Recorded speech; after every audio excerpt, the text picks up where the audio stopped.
Because when you wear it then, you're getting Prabhupada's blessings. You get purified. So when someone gives you a garland, then you always keep it. Keep it on. Don't take it off. Because it purifies you to wear it. Then later on, then you can let someone else wear. Okay?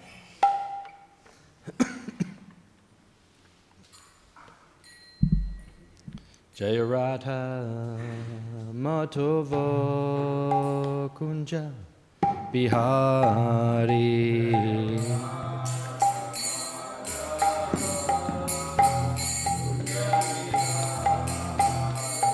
Hey Radha Madhava Kunja Bihari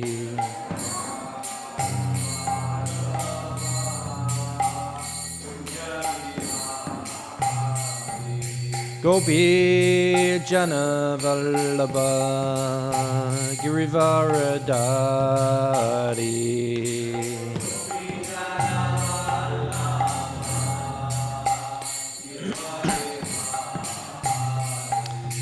Gopi Jan Vallabha Girivaradari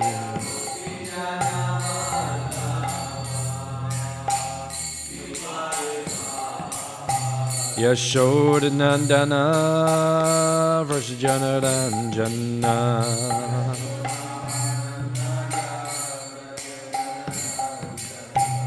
Shoda Nandana Vrashajana Ranjana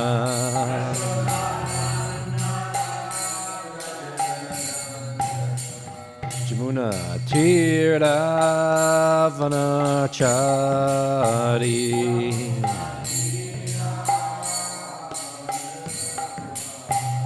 Jamuna Tirtha Vanachari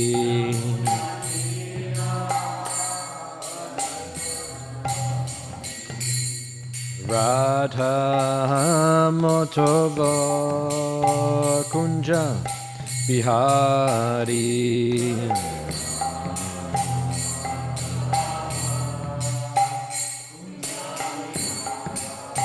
Hey Radha Madhava Kunja Bihari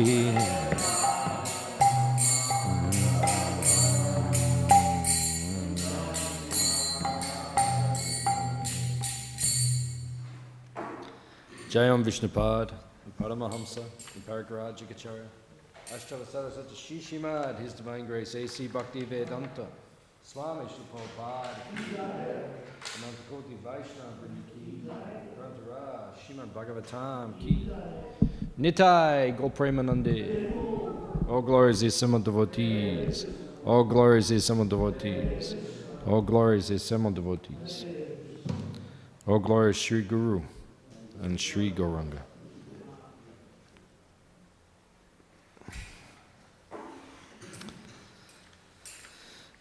Narayanam namaskritya naram cheva narottamam devim saraswatim vyasam tato jayam udirayat. Om namo bhagavate vasudevaya. Om namo bhagavate vasudevaya.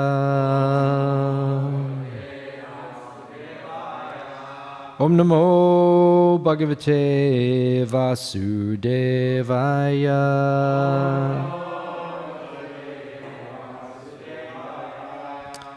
Reading from Śrīmad Bhāgavatam, Canto 5, Chapter 12, chapter entitled Rahugana Converses with Jad Bharata. Text number 7. So Janima. Sorry. What's that tune? Tune's not coming to my head. What's the tune for? No, that's not enough for me. I need a jug of water. Someone can quickly just go and get a jug of warm water, quick. What's the tune for this? Yeah, that's it. Yep. So Janimam Stvam abhikashtadinan Vishjanigrinan niranugrahosi Janashagop. Oh, sorry, I need glasses. Janashagopastmi vikatamano Nashobase bridda sabha sudrishta Sojanimam stvam abhikashtadinan Vishjanigrinan niranugrahosi Janasha goptasmi vikatamano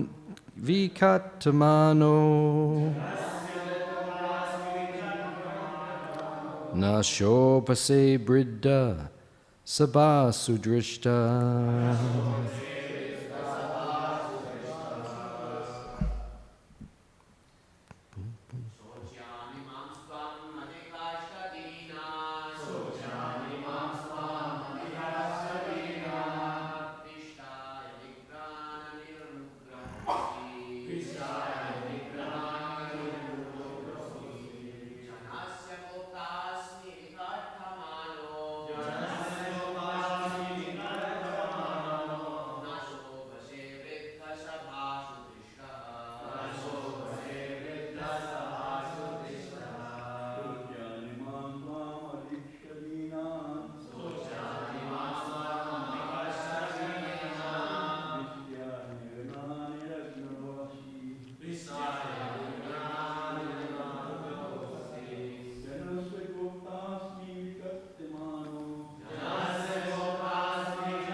Mataji's.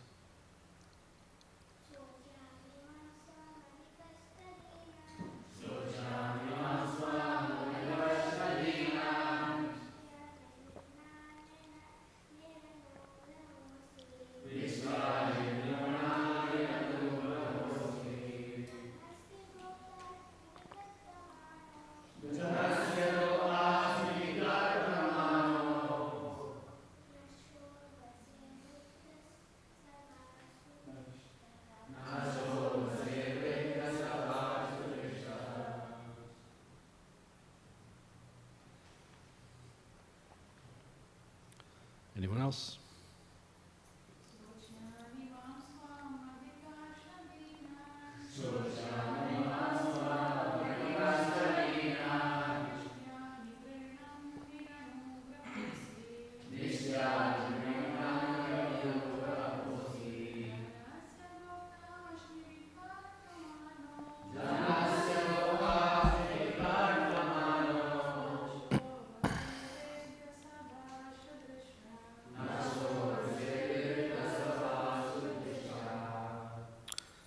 Shochan, lamentable. Iman, all these. Tvam, you. Adhikashta, dinan, poor persons. Suffering more pains because of their poverty-stricken position. Vishya, by force. Nigrinan, seizing. Niranugraha, asi, you have no mercy in your heart. Janasya, of the people in general. Gopta asmi, I am the protector. King. Vikatamana, bragging. Na shopase, you do not look very good. Brida sabasu, in the society of learned persons. And Drishta, simply impudent. Translation and purport by His Divine Grace, A.C. Bhaktivedanta, Swami, Śrīmad Bhāgavatam. It is a fact, however, that these innocent people carrying your palanquin without payment are certainly suffering due to this injustice. Their condition is very lamentable because you have forcibly engaged them in carrying your palanquin. This proves that you are cruel and unkind. Yet due to false prestige, you were thinking that you were protecting the citizens. This is ludicrous. You were such a fool that you could not have been adored as a great man in an assembly of persons advanced in knowledge. Purport. King Rahugana was proud of being king, and he felt he had the right to control the citizens as he liked, but actually he was engaging men in carrying his palanquin without payment, and therefore he was causing them trouble without reason. Nonetheless, the king was thinking that he was the protector of the citizens. Actually, the king should be the representative of the Supreme Personality of Godhead. For this reason, he is called Nara Devata, the Lord among human beings. However, when a king thinks that because he is the head of the state, he can utilize the citizens for his sense gratification, he is in error. Such an attitude is not appreciated by learned scholars. According to the Vedic principles, the king should be advised by learned sages, brahmanas, and scholars who advise him according to the injunctions given in the Dharma Shastra. The duty of the king is to follow these instructions. Learned circles do not appreciate the king's utilizing public endeavor for his own benefit. His duty is to give protection to the citizens instead. The king should not become such a rogue that he exploits the citizens for his own benefit. It is stated in Śrīmad Bhāgavatam that in Kali Yuga the heads of government will be plunderers and thieves. These thieves and plunderers take the money and property of the public by force or connivance. Therefore, it is said in Śrīmad Bhāgavatam, Rajanyaya, Nigrinaya, Dasyu, Dharmabi. As Kali Yuga advances, we can see that these characteristics are already visible. We can certainly imagine how deteriorated human civilization will be by the end of Kali Yuga. Indeed, there will no longer be a sane man capable of understanding God and our relationship with Him. In other words, human beings will be just like animals. At that time, in order to reform human society, Lord Krishna will come in the form of the Kalki avatar. His business will be to kill the atheists because ultimately the real proprietor is Vishnu or Krishna. The Lord incarnates and sets things in order when things are mismanaged by so-called kings and heads of government. As Krishna says in Bhagavad Gita, Yada yada hi dharmasya, galaniya bhavati bharata. Of course, this takes many years, but the principle is there. When the king or governmental head does not follow the proper principles, nature deals out the punishments in the forms of war, famine, and so forth. Therefore, if the governmental head is not aware of life's goal, he should not take charge of ruling the people. Actually, the supreme proprietor of everything is Lord Vishnu. He is the maintainer of everyone. The king, the father, and the guardians are simply representatives of the Lord Vishnu, empowered by him to look after the management and maintain things. It is therefore the duty of the head of state to maintain the general populace in such a way that people will ultimately know the goal of life. Nate vidu swarata gatim hi vishnum. Unfortunately, the foolish governmental head and general populace do not know that the ultimate goal of life is to understand and approach Lord Vishnu. Without this knowledge, everyone is in ignorance and all society is crowded with cheaters and cheated.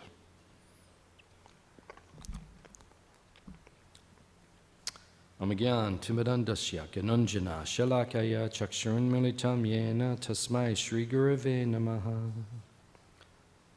Shri Chaitanya Manobishtam Stapitam Yena Bhutale Swayam Rupa Kadamayam Dadati Swapatantikam Vansha Kalpatarubhyascha Kripa Sindubhya Evacha Patitanam Pavanebhyo Vaishnavebhyo Namo Namaha. Jai Shri Krishna Chaitanya Prabhu Nityananda Shri Advaita Gadadha Shivasadi Gaura Bhakta Vrinda. Hare Krishna, Krishna Krishna, Hare Hare, Hare Rama, Hare Hare.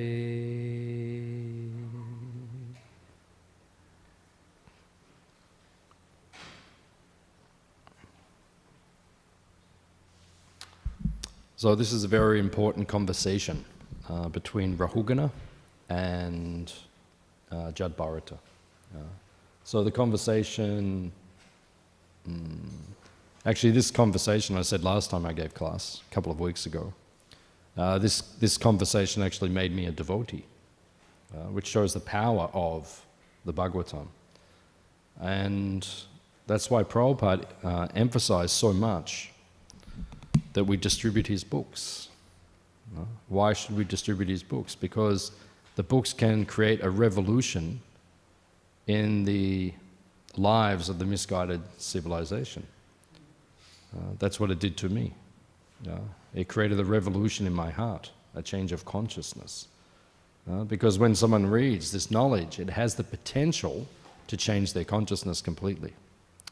Just like Srila Prabhupada said, even if they just read one word of the book, one word, Prabhupada said, even if they just touch the book,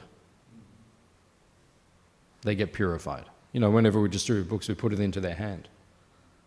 You know, do you do that when you put it in their hand? Yeah, that's the first thing.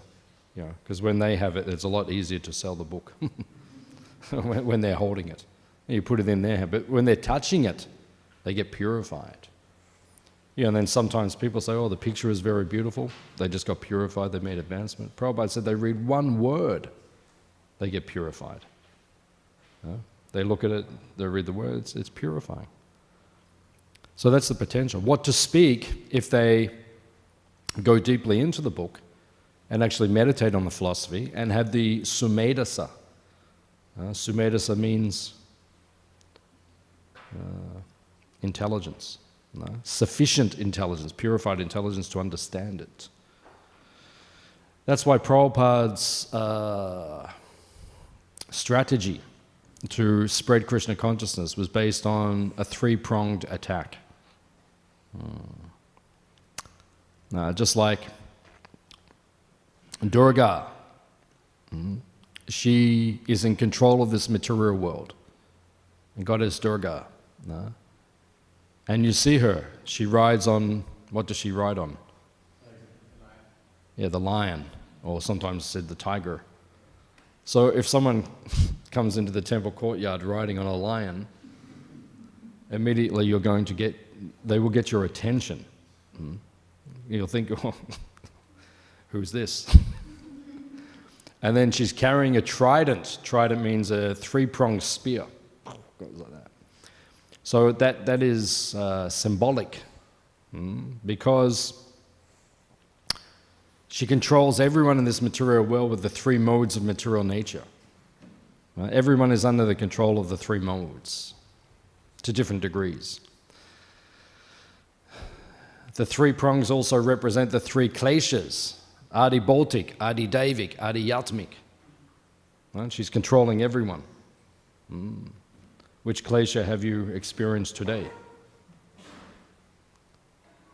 Everyone said Adhyatmic.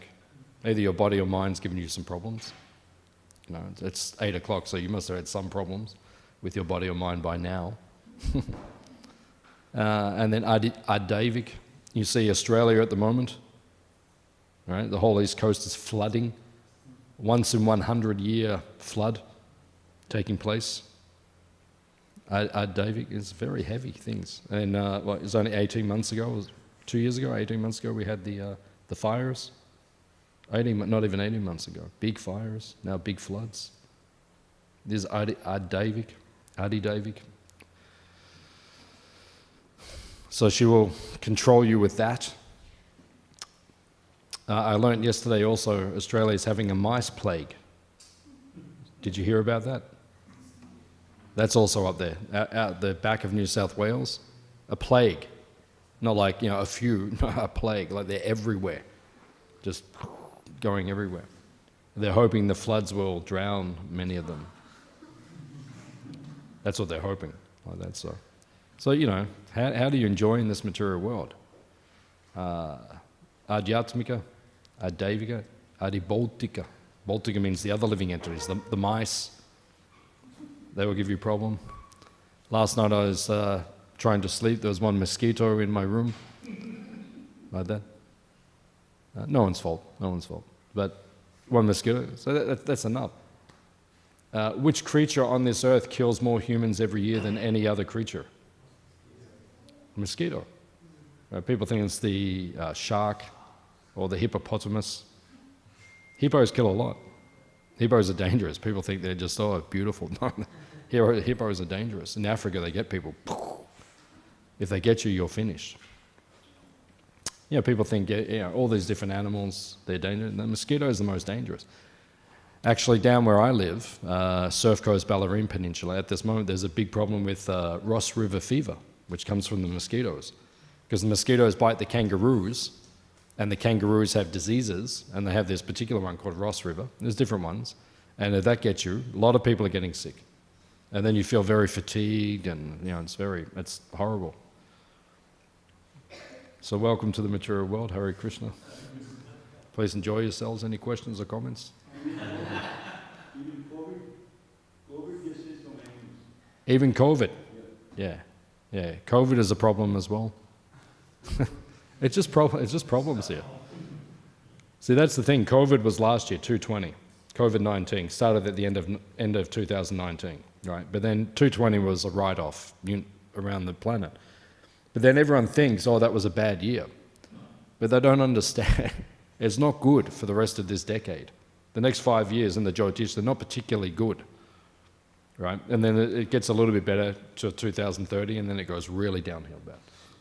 I'm just saying that to frighten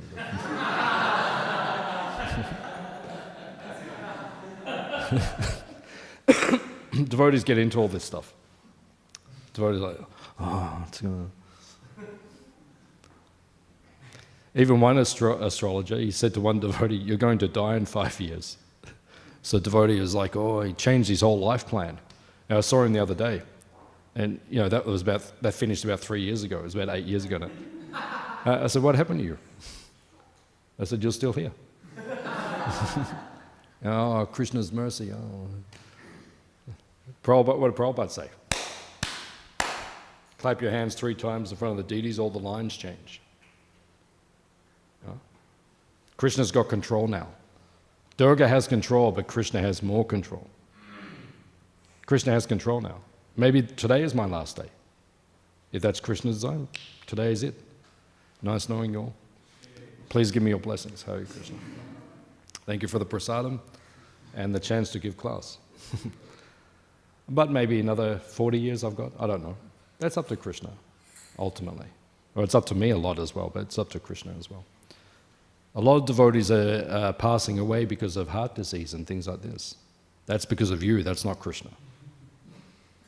Because you're eating too much. That's what it is. You can live an extra 10 years if you eat properly. 60% of your health is eating. 60%. Right? 20% is exercise, 20% is supplements. Right? But 60% is what you eat. And Prabhupada was very particular. I was listening. You've been listening to these lectures, the GBC, SPT, giving beautiful lectures about Chaitanya Charitamrita. Amazing lectures. Amazing. I'm learning so much.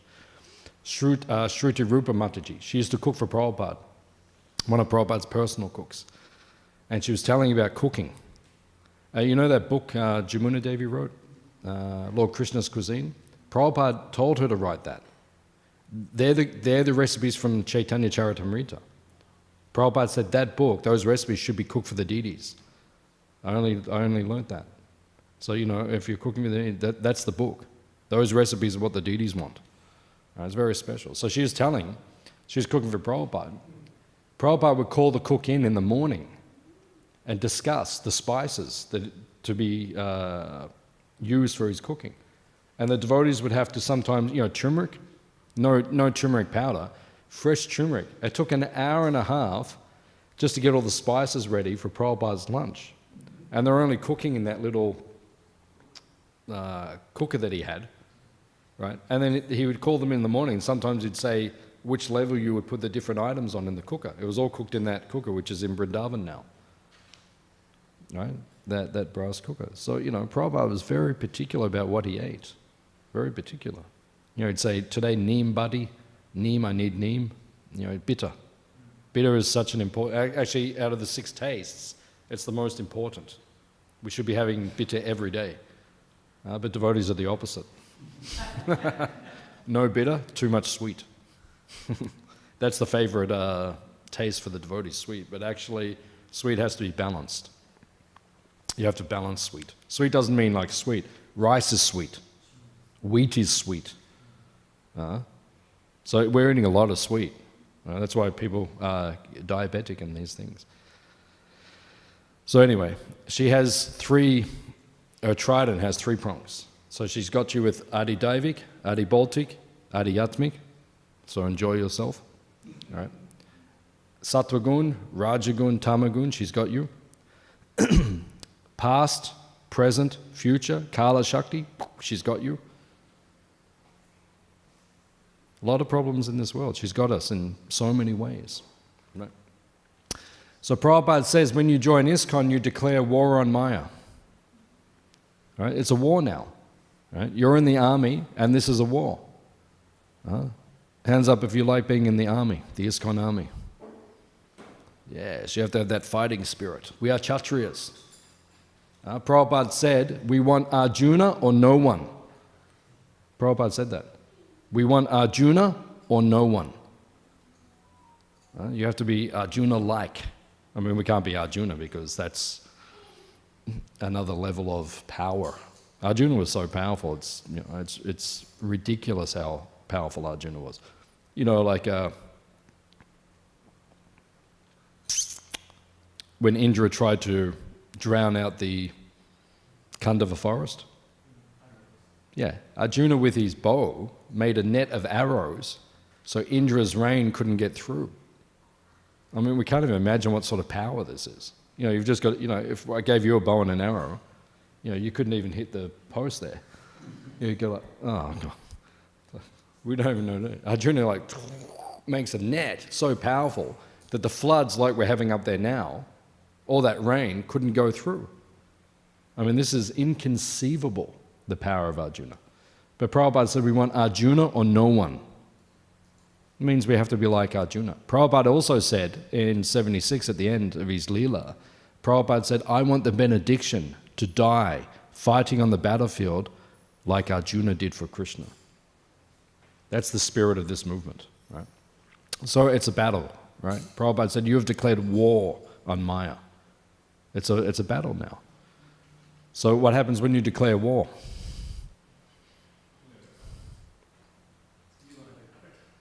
Yeah, the enemy is going to attack you.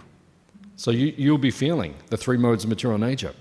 You'll be feeling Adi Baltic, Adi Davik, Adi Yamik. You'll be feeling past, present, future. You'll be feeling all this. Right? There's a big fight now. Now you have to fight back. So Prabhupada said, how do we fight back? Right? We pick up the trident. And what is the trident? Book distribution, Harinam, Prasadam distribution. It's a fight now. So we have to do more Harinam, more book distribution, more Prasadam distribution. Now the books change your life, like I was saying in the beginning. This pastime changed my life. I read Coming Back. So there's a conversation between Rahugana and Jad Bharat. I didn't even know who they were. I had no idea. I just read Bharat Maharaj. And I thought, oh, okay, some king, right? One sage. But when I read it, my consciousness changed. Right? So Prabhupada, the Bhagavatam says, Sumedha Saha, you need intelligence. Where does the intelligence come from? Right? It comes from taking prasadam and hearing the holy name. That's why Prabhupada said, we have to give prasadam. Right? This is one of the glories of this temple. We are world famous. This temple is world famous. Melbourne Mahaprasad Mandir.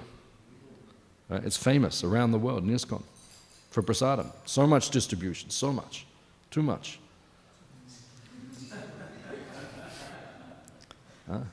Too much means there has to be more. Each year it has to increase. Just like Prabhupada, they would read this book scores to Prabhupada. 1975, 76, worldwide they'd read the book scores. Prabhupada would sit there and listen. It'd take like an hour just to read all the scores around. This temple, this many books, this temple, this many books, like that. Prabhupada would set up competitions. My Guru Maharaj was running the Radha Damodar bus party. And there was big competition between him in LA and him in London. And Prabhupada, he would say to the others, because he knew my Guru Maharaj was very competitive. So he'd say to the others, come on, do more so you can beat Tamal. And then Prabhupada said, if Tamal gets beaten, he will have a heart attack. Prabhupada would make the competition. Come on, do more. So they would read out the scores for 1 year, 1975, read all the scores to Prabhupada. And then when they finished reading the scores, Prabhupada said, double it. And devotees are just like, this is Prabhupada, double it. How much prasadam you did in 2000 and, what year was it? 2020, right? So now 21, double it. How much Harinam you did? 2020, double it. How many books went out? Double it. This is Prabhupada. Right? And if we don't fight like that, the movement will not spread. We have to fight like that, right? Because the Maya is going to fight exactly the opposite, to stop us. That's what COVID was for. COVID was to stop the movement. So Vaishasika Prabhu, Vaishasika Prabhu? The great general in ISKCON, right? Great general. He's so powerful. I've spent some time with Prabhu over the years. He's so powerful. Right? So he said, okay, Maya's going to fight like this, we'll fight back. He said 2 million Bhagavad Gitas will distribute. And he did it. Got all the devotees rallied around the world. Come on, 2 million Bhagavad Gita, did it. So we don't know what he will do this year. You say, okay, COVID, you want to fight like this? Okay, we'll fight back. You want to fight us? We'll fight back. You watch. Prabhupada, this is Prabhupada's spirit. They had the court case in America. They're trying to stop our movement. It went to the Supreme Court in America, and we won the case 5-4. The history could have been very different if we had have lost that case. Our movement would have been shut down. It would have been inhibited in a great way. But we won the case. And Prabhupada was confident we're going. And while the case was going on, it was very intense. We just come to the temple now and just eat some pakoras. We don't even think what happened in the past. It was an intense battle for this movement. In America, it was intense. So while that was going on, that court case, Prabhupada, they would come to Prabhupada, give the report. Some of the devotees were lawyers. Prabhupada said, take all the books all the books, right? Big pile, walk in and put them on the desk. This is our authority. The devotees did it. Put this is our authority. We're not a cult, we are a religion. We are ancient. This is a tradition. Prabhupada said, show them the books. Right? So this was it. So Prabhupada said to the devotees, they have their opinion, we have our opinion, now let's fight. Prabhupada would not back down from a fight. And you don't want to fight with Prabhupada. You don't want to fight with Prabhupada. You know that land, the Juhu land? Prabhupada said that was the best fight. Prabhupada said that. You know when Mr. Nair passed away? He had the heart attack? Who watches this? Does only devotees watch this? Non-devotees watch it? No, I mean people, but non-devotees? Okay. Anyway, I'll say what Prabhupada said. You know when Mr. Nair died? Prabhupada was in New Zealand and Prabhupada got the news. Prabhupada leant back. He said, I was praying to Nrsingadev to kill that demon. Right? Maybe edit that one, but Prabhupada said, I was praying to Nrsingadev to kill that demon. Because he gave the land to Prabhupada, and then he took it back. And then a big court case, big fight. That fight went on and on and on. Tamal Krishna Maharaj, Giriraj Maharaj, they had to fight to get that land. Right? Prabhupada had lunch with Mr. Nair at one time. They were trying to get the land. Nice land. Everyone came in. Everyone was very nice. Mr. Nair brought his guru with him because he was afraid that Prabhupada was going to do some mind tricks and control his mind. He thought Prabhupada was like some mystic yogi, like, oh, you control your mind. So he brought his guru. So Prabhupada fed them prasad, like, come on, eat more. So in India, everyone takes rest after prasad, because they eat too much, right? So then they all go and take rest. So in the next room, Prabhupada's in that room. So everyone take rest. Prabhupada said, take rest. So they take rest. Guru lies down. And he falls asleep. The guru falls asleep because, probably some big guru ate too much. Right? So Prabhupada and Tamal Krishna Maharaj lying in the other room. So as soon as he heard the guru snoring, he said, go and get him now. Go and get Mr. Nair, bring him now. So they went in. He said, be very careful, don't wake the guru up. So he crept in, tapped Mr. Nair, Prabhupada wants to see you now, come. Oh, I need my guru. Prabhupada said, let him rest. Go and bring. So they brought the guru in, and then Prabhupada convinced him to give the land back. Right? So then it went, but then there was another pastime, and then the land went back again. It was like that just continued. It was like a battle, went for a couple of years. And Prabhupada said this was the best fight. So we have to give prasadam, we have to give the holy name, because it creates intelligence for then people to understand the philosophy. Right? That's why it's a three-pronged attack. Give them books, give them the holy name, and then they will understand. Give them the holy name, give them prasad, then they will understand the books. That's what happened to me. I read the book, I understood it. Right? I hadn't had prasadam in this life. I had chanted the holy name in this life, but not knowingly. But somehow, if devotees take up, it means last life we practiced. We can't be as committed as we are now if we didn't practice previously. But as soon as I read the books, it was like everything was there. Because the intelligence comes when the intelligence is purified. Prabhupada said the prasadam purifies the brain cells, and then they can understand something. That's why you have to distribute prasad. Prabhupada would not have any program if there was not prasadam distribution. You have to make sure there's prasad every time.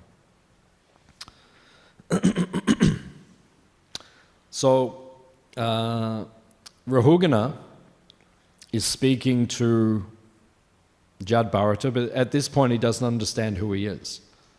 So he's not speaking to him very nicely. So what happens if you don't speak to someone very nicely? Well, what will happen to you? You will get reaction. Yeah, people get angry, you'll get reaction. Right? If you don't speak to someone nicely, then the reaction will come, the karma. So you see in this pastime, Rahugana kicks, Rahugana kicks Jad Bharata. Kicks, hey, what are you doing? Kick. Very arrogant to think like that, to kick someone. That's why Prabhupada said whenever you're walking in the temple, you never step over a devotee. You never step over a devotee. Right? What to speak of kicking a devotee? No? You don't do like that. Even when that was Navadvip Mandal Parikram in 1994. So I was serving my Guru Maharaj. He let me be his personal servant during the Parikram, for part of the Parikram. So I was with him. And then I read in the Chaitanya Charitamrita that when Mahaprabhu would walk into the Jagannath temple, Swarup Damodar would go in front and move everyone. So I thought, my Guru Maharaj, I'm like Swarup Damodar, I'll start moving everyone. Like a new devotee, brahmachari, So, I'm thinking like this. So, I'm walking in front of him, moving the devotee. See, actually, it was just me. I was just being proud. I'm the servant of Tamal Krishna Maharaj. He's the most well-known devotee in ISKCON. If people say I'm pushing, I can push anyone. My Guru Maharaj tapped me on the shoulder. He said, don't manhandle anyone. He said, don't touch anyone. Right? We'll just go at our own pace. These are devotees. You don't push them like this. Because he's aware. You don't want to commit offenses. Because then they'll think, the devotee will think to me, who's this guy? Right? And then Tamal Krishna Maharaj, they might think, something about him. You don't want devotees to think negatively about you. Rupa Goswami actually says at the end of the Mathuradam Mahatmya, at the very end, 'cause even Rupa Goswami, Rupa Goswami is Rupa Goswami. Who's more advanced than Rupa Goswami? Srimati Radharani. You're talking about the top of the top. We're going to like the highest devotees. That pastime Rupa Goswami tells at the end of the Mathuradam Mahatmya? He's chanting and he's in a very deep state of consciousness. And then he's meditating on Radha Krishna's pastimes, and there's some joking going on between Radha and Krishna, so he's smiling. And then he laughs. He said, he's laughing. So one devotee came and offered obeisances to Rupa Goswami, and he was looking at him, but Rupa Goswami was in samadhi. He was in a different plane. And the devotee had some deformity or something. And then he offered obeisance, he thought Rupa Goswami was laughing at him. And he thought, why is Rupa Goswami laughing at me? So he left. And then Rupa Goswami's samadhi, his meditation, disappeared. And he couldn't bring Radha Krishna back in this is Rupa Goswami. He couldn't bring Radha Krishna back in his mind. So he opened his eyes, he kept chanting, Hare Krishna, Hare Krishna. Couldn't go back in. He couldn't enter back into the parsa. He thought, what have I done? So he saw Sanatana Goswami later that day. He said, I was meditating on Radha Krishna and now it's gone and I can't enter back. Sanatana Goswami said, did you commit an offense? He said, I don't think so, but maybe. He said, go and offer obeisances to all the devotees. So he went around, all the devotees, right? Offer obeisance, please forgive me, did I commit any offense? No, you didn't commit any offense. Offered obeisances to all the devotees. Then finally he came to this one devotee, offered obeisance. Prabhu, did I commit any offense? Prabhuji, I came to see you this morning. I offered obeisance to you and then you laughed at me and you hurt me.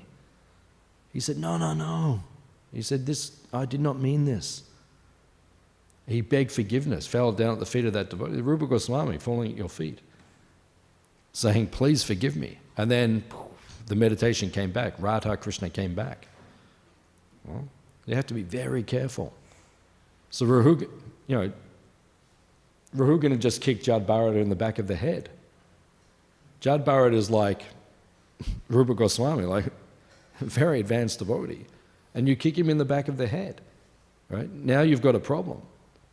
Now your spiritual life is going to be problematic. So you have to be very careful how you speak to the devotees, how you treat the devotees.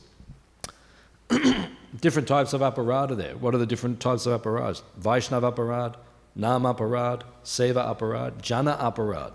Jana aparad just means ordinary living entities. It means any living entity. Right? It doesn't just mean devotees, it means the non-devotees as well. If you offend them, Krishna is upset. That will interfere with your bhakti. So you have to be very, very careful. That's what's being taught here. You can't just kick anyone in the back of the head. You can't even speak improperly to another devotee. There are 6 levels of offenses, Vaishnava aparad. You know the 6 levels of offenses? Do you know them? Okay, I'll find them on my... I can give you anything. If it works. I forgot my code. Okay. No, it's here. I've actually got it stored. Just give me 1 minute. There it is. Okay. This is interesting. Okay. This is from. It's one of the Puranas, Skanda Purana. This is Skanda Purana, right? 6 levels of Vaishnava aparad. We say Vaishnava aparad, but what does it mean if you break it down? Okay. I'll go from the worst offense to the least offense. Okay, what's the worst? You kill the devotee. That's not good. You know, breakfast, you didn't get the last pakora. You know, you look at the devotee, lucky in Kali Yuga, you don't get, just for the thoughts, you don't get the reactions, right? Otherwise, you probably have killed a few devotees already. Yeah, I'd probably be dead many times. Yeah, some devotee, there's Kesava. On the ground. Yeah, it would have happened a long time back, but okay. So anyway, it says, don't kill the devotees, please. Second level, it says blaspheming him. You know, when someone's not around, you know about him? You know about what Prabhu did? You know what Mataji did? They're not very good devotee. I do it sometimes. Sometimes I do. You know, devotee's not there. Oh, what about them? They do it like this. Not good, but we do it. So it stops your spiritual advance. It's blaspheming the devotee. Or you can even say it directly to the devotee. Sometimes we have to correct. See, Prabhupada says here, be very careful about how you correct and who you correct. But sometimes you have to correct. Like, I'm more senior devotee so I have to correct sometimes. But sometimes you can correct too much. That's not good. Then you get reaction. Krishna said, okay, it's good that you corrected. Krishna's happy, but you went too far. Now Krishna's dealing with you now. Right? It's not good. So you have to be careful. These things are difficult. Then, being envious or hating a devotee. Being envious of someone and hating the person. There's some, I'll be honest, there's some devotees that we just don't get along with. Right? There are some people who are devotees, I just do not get along with them. They do not like me, and I don't like them on the material platform. I respect them, and I appreciate their service, but so don't become envious of them and don't hate them. Right? Rupa Goswami says, offer respect in the mind. Right? Okay, if you don't get along, it's okay. You're not going to get along with everyone, but in the mind, always be respectful. Okay? You don't get along, but just, Rupa Goswami says, keep a distance. In the mind, be respectful. Right? Don't start being envious or hating them or like this. Then, to not glorify someone. You have to glorify the devotees. To not glorify. When someone does something very good service, and you don't say anything, that's an offense. Like sometimes you go and you do a lot of, you go to the catering jobs, right? 5 days or 1 week or something. Some of the big jobs, right? Like Falls Festival, that kind of thing. And a devotee comes back and they're tired and they just did so much service. Collected $40,000 for Radha Vallabha, right? And then devotees don't say anything. Hare Prabhu. It's happened to me. Sometimes I do book marathon. I won the marathon a few times and then, devotee just said, Hare Bol. It's like, Prabhu, I did a lot of service. At least, thank you, something. Okay, if they don't do it to us, okay, we tolerate that. It's not good, but we tolerate it. Right? We don't react to it. We tolerate it. But we should always do to the other devotees.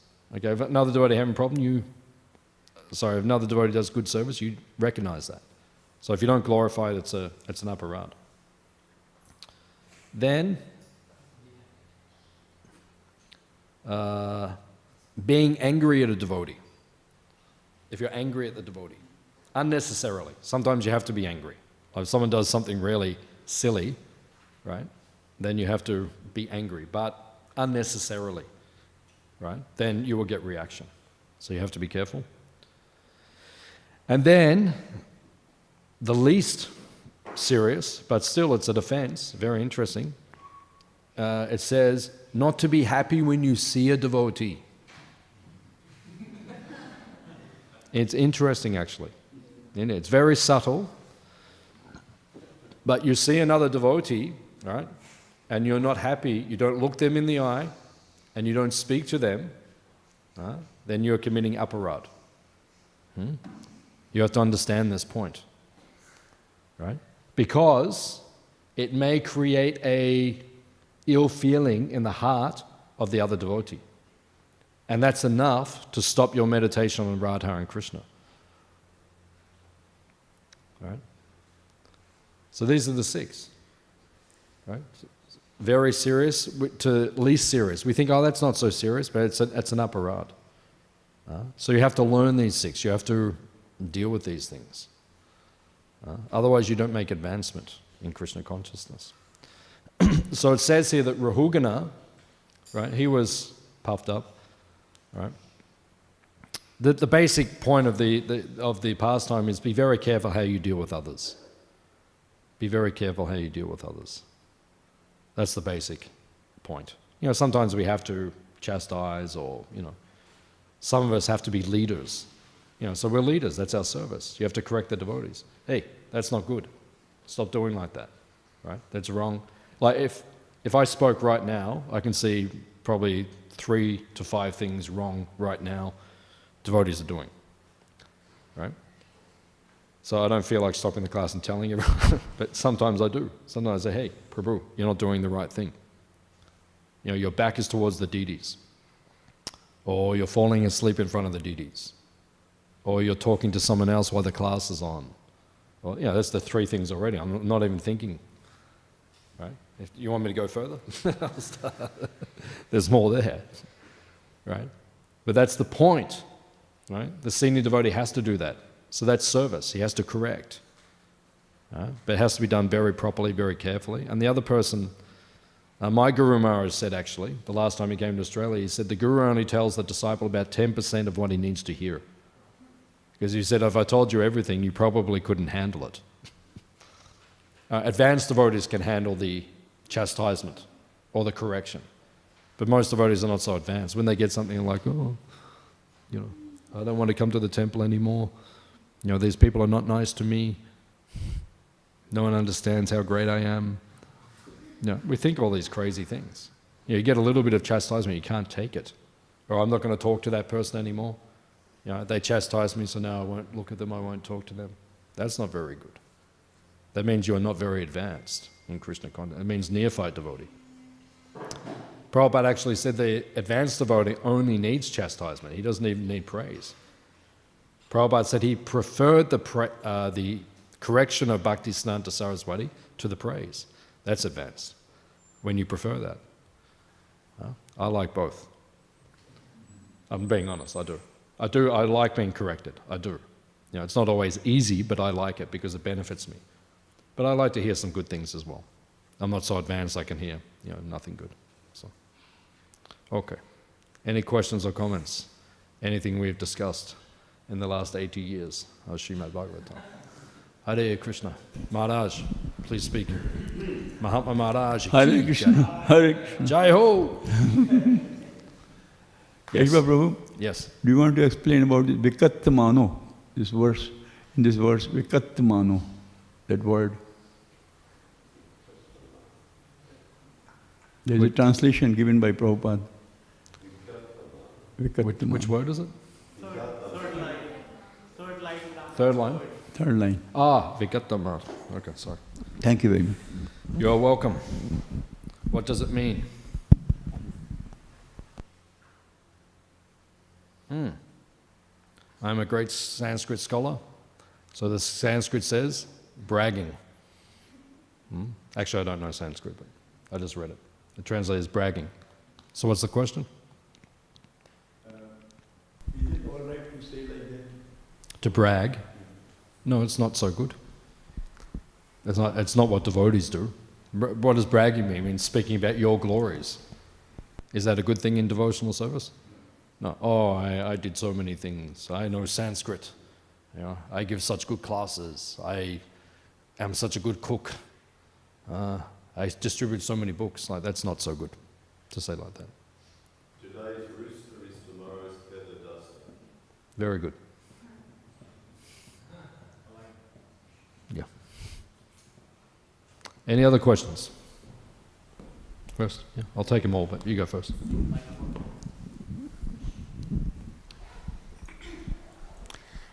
Could you just elaborate on the concept of, I think it was called Jana Aparad, like where you said you can do aparad against non-devotees? Yeah, other living entities. Yeah. So it means anyone. You're walking down the street and there's a non-devotee there.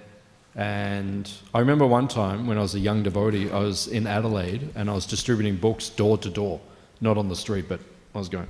So I went to one shop which was near our temple, and I walked in and then I was trying to distribute the book. And the lady there, she said, "Oh, I'm not interested." But I was a new devotee and I was frustrated because I wasn't distributing so many books. So I said, "Oh, you know, you should really take this." And she said, no, she's being very nice. I said, "No, I'm not interested." And I said, no, it's really, you should really take it. And she said, "No, I'm not interested." And then I said something, I can't remember what I said, but it wasn't appropriate. It was something like, you know, you really need to understand this. And then she got a little upset. She's like, "Listen, I've said no," like that. So I left. But then because it was close to our temple, a few days later I went back and I said, I didn't say Mataji, but I said, "Please forgive me." I said, "I shouldn't have, you know, done that." And she said, "That's okay." She was very kind. But it's an aparad. No? You know, so sometimes we're trying to spread Krishna consciousness, but we're too heavy with people.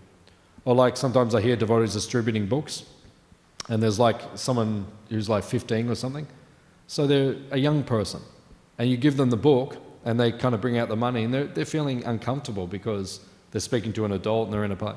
And then you kind of almost take the money off them. I've heard devotees do this. Right? It's not good. And I've told the devotees as well. I said, "Don't do like that." It happened to my daughter's friend. Right? They came. Right? Yeah, you might have done it as well, I don't know. I don't know, but it's more than one person's done it, so. But the point is, it's not right. You know, if the person wants the book, give them the book. Go and distribute to an adult. You know, if you can't distribute to adults, don't pick on 15-year-old kids. You know, if they want the book and they're willingly giving the money, yeah, take it. But if you're virtually forcing them, because then, you know, this friend came to my daughter and said, "I didn't even want the book." They virtually just gave me the book and took the money like, out of my hand. I was like, that's not good. So that's an offence. There's many offences we could commit. So, is that okay? Yeah, thank you. Prabhu, how do we train ourselves to take chastisement? It takes practice. It takes practice. Some people are naturally good at it, and other people, they've got a big ego, so they find it very difficult. So it's just something you have to, you know, if you naturally can do it okay, then that's good, and keep going deeper and deeper. But if you find it difficult, if your ego comes up, it's like, you know, I have students in my class, in my course that I teach, and you know, there's probably about 20 devotees who are there regularly, and sometimes I chastise, you know, because they do, like now, you know, I can see devotees doing something wrong. So in that class, I tell people, you know, because we have a very close relationship and everything. And this is the morning, and I don't know, it's a different mood. So sometimes I chastise. Most of the devotees are very humble. They're like, "Oh, you know, no problem. You're telling us, that's good." But some devotees, they stare me down. I tell them, "Hey, you're doing this," and they just look at me like, you know, they're not like senior devotees or anything, just like, but they say it's just their nature. And sometimes, because we're close friends, so I say to them, they're probably listening right now, Hare Krishna. So sometimes I speak to them. I say, it's something you've got to work on.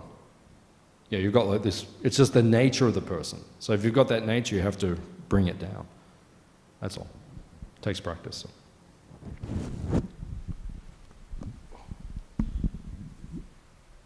I was just going to ask you, what about like when we see devotees outside of the temple, and do we still like show that we're happy and we still like say Hare Krishna, or generally like in the temple we see everybody and we smile and we just say Hare Krishna. What about outside? Like, do you still show that same respect, or is it just something that you have in your head? You just What's an example? Like even just meeting a friend or any devotee sometimes outside, like what sort of, like is it different from in the temple grounds and then outside, is it different? For me it's not different. Like Nitai Premananda Prabhu is my friend. Right? We're friends, right? Yeah, we are. We're friends. All right. So we're friends. So we're friends. Like I'm his guide as well. Like we have, like junior devotee, senior devotee, that's there. But there's also, in relationships, there's sometimes different elements. We've got like a senior, junior thing going on, but there's also a friendship as well. So it's like, relationships are multi-layered. With devotees, even with non-devotees, even with your family, it's multi-layered. Like in my family, like I'm the eldest son. My father's passed away, so I'm kind of the senior. But then other times I'm not. It's like, they tell me what to do. It's like, it changes. So, relationships are not one-faceted, they're multi-layered. So, with Nitya, if I see him in the temple, then I say, Hare Bol Prabhu, it's good to see you. And if I see him out the temple, I say, Hare Bol Prabhu, it's good to see you. Same thing. So I don't know, maybe I don't understand your question, but to me it's just the same. Yeah, like even because I feel maybe because we're new and stuff, when we meet devotees outside, they're more anxious about saying, Hare Krishna, or even like somewhere in the coast or somewhere, out in the public. Yeah, well, that's just up to you. Like if you're in Coles, then probably don't offer your obeisances. You can, but probably don't. It's like you see like all the 1970s footage with Prabhupada. You see like Prabhupada comes to Melbourne Airport and there's like 100 devotees on the ground and there's all these non-devotees just going. It's, for a non-devotee, that's strange. Like 100 people on the ground, bowing down, it's a strange thing. So when my Guru Maharaj used to come to Australia in the early 90s, when I was a young devotee, we used to do that in the airports. We used to like bow down when he came. But then after a few years, one of his godbrothers said to me, he said, maybe don't do that. Because for the non-devotees, it's a very strange thing. Right? So you have to be conscious what the non-devotees are thinking. So it's not wrong to do that. Like the Guru comes in the airport to bow down, it's not wrong, but it may also be, you can maybe do it when you get back to the temple or something as well. So if you're in Coles, see another devotee, it's up to you. If you want to bow down in the fruit department and then, or you can, just say Hare Bol. I think saying Hare Bol or Hare Krishna is okay. Like if I see a devotee in the supermarket, like if they're down the other end of the aisle, I say, Hare Bol! Like so the whole supermarket hears it. Because I want them to not get pure. No, I don't really do that. But if I see a devotee in the supermarket, I say Hare Bol. I don't think most non-devotees wouldn't find that weird. Because, if you go down to Coles in Port Melbourne, there's Muslims walking around, there's devotees walking around, there's all sorts of... These days it's not so weird, so... Not that. Someone else had their hand up? Yep. Please take your microphone. Thank you for the nice class. I have a request for the neophytes like myself. If possible, can you give us a seminar or some sort of about offenses and how to deal with devotees and make your dealings more refined? Yeah, if you go on YouTube, I've done about 6 seminars on YouTube, and I cover most of those things on those seminars. So yeah, it's there. So maybe live. Maybe we'll do it live again. But if you go on YouTube, just type in Kesava, I think it's Kesava Das or something else. But yeah, there's about 6 seminars I did, quite in depth about cleanliness, about different things, Vaishnava etiquette. So most of it's there. If you do watch it and you think there's more to be said, then let me know and then we can maybe do it. What I realized during the discussion of your Bhagavatam is there are more scenarios and very fine dealings. As you said, Rupa Goswami just smiling, and then the devotee is taking offense, like, I don't know what I've done in my life just by doing services. No, we all sometimes, it's like that with every relationship with devotees. Sometimes we go a little too far, but we're friends, so we forgive. Like sometimes with you, maybe I'm a little bit too heavy. Maybe a little bit. Maybe. Or maybe not. Maybe it's the right, But, if you're like, okay, it should be like 9 out of 10 are good. And then, okay, if they go a little bit too far, like, it happens all the time. Sometimes devotees say to me, oh, that was a little bit heavy. But, but then I look at our relationship in general, it's good. So I don't make a big thing of it. So that. Otherwise we get too like, oh, can I say anything? Can I? It's like, what is that? So. Any other questions? One devotee at the back. Thank you, Prabhu. As always, very, very educative. Thank you so much. Now, in the course of their discussion, the king and the sage, the question of fatigue comes up when the king, has that sarcastic comment passed. Oh, you're fatigued, huh? You're carrying the whole load yourself. And the sage retorts that there's no fatigue. The fatigue is, I'm the soul, there is no fatigue. So from that comes the question of suffering. Who is suffering? Where is suffering happening? And what is this whole experience of suffering? If the body cannot suffer because it is dead matter, the soul cannot suffer because it is eternal, blissful, non-material. So where is this? Where's the balance? Yes, where is suffering happening? Thank you. Yeah, if you look in Canto 11, chapter 28, which is called Jnana Yoga, which we're Uddhava Gita, which we're studying right now, actually now, even in classes in the Bhaktivedanta course, then we were discussing this exact point last night. There is no relationship between the soul and the body. There is none. This is all swapna, it's all a dream. Everything's a dream, right? Everything that happens to you in this lifetime, it's not actually happening to your soul. But through false ego, we identify, okay? So then how do we live in this world? You walk out of class, they say, okay, it's all a dream, nothing's affecting me, like that. But none of us are on that level, right? So Prabhupada was very concerned about looking after our health and so forth. If you're fatigued, then rest. Every letter that Prabhupada ever wrote, he finishes, before he says, you're ever well-wisher, he says, I hope this meets you in good health. Every letter. Right? So Prabhupada actually said to Dhananjaya Prabhu, health first, then Krishna consciousness. Right? So there's many letters where Prabhupada speaks about health. So we have to look after it. If you're feeling tired, then rest. If you're Jad Bharat, then okay, maybe you're not. But even Prabhupada, he got exhausted. Prabhupada got exhausted. He would say sometimes, he'd say, I'm exhausted. He'd say, this management is giving me a headache. He would say all these things. So even though he was a pure devotee, but he felt things. So it's not wrong to look after your mind and your body and these things. Okay. Any other questions?